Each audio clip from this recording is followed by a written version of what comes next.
Into the kadai, I have taken 3 tablespoons of oil and roughly chopped onions.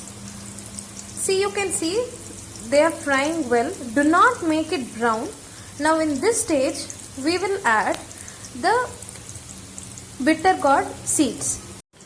You can see these are the bitter gourd seeds. I have cut my bitter gourd in this way.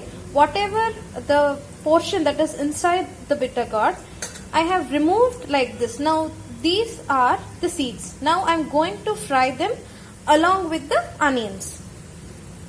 After frying the bitter gourd seeds with the onions, now I am adding a little bit of tamarind.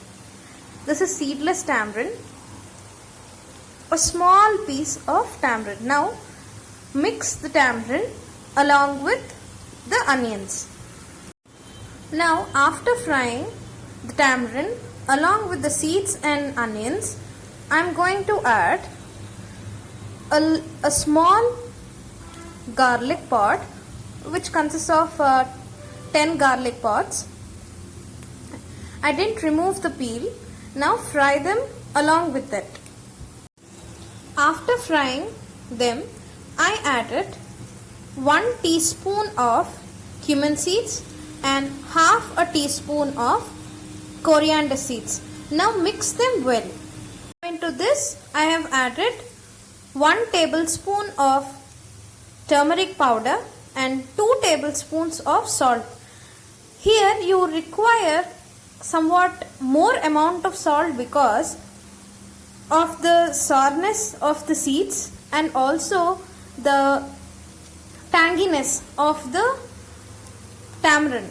So add a little more salt than usual. Now mix it well and take this into a plate.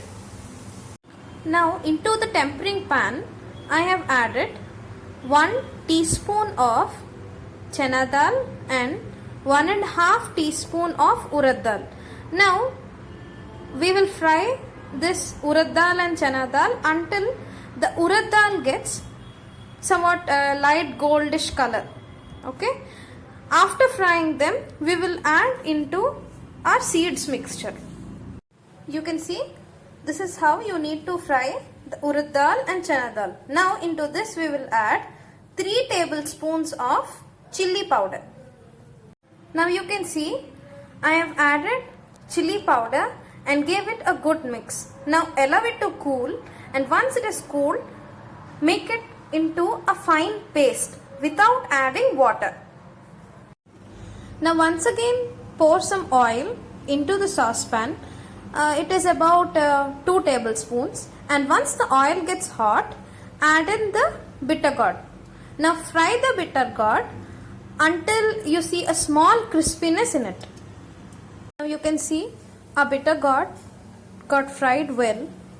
See, I'll show you. It should be like this. Why are we frying this? To prevent any sort of bitterness, because I didn't remove the rind, so that the bitter flavor of the bitter gourd will not be when you are finally tasting the curry. Now what we will do is, we will take it out and we'll fry the ground mixture. Now into the saucepan, I have added 2 tablespoons of oil and a ground mixture. We will fry the mixture for about 2 to 3 minutes, and then we will add our fried bitter gourd into it and cook on a very low flame for 15 minutes.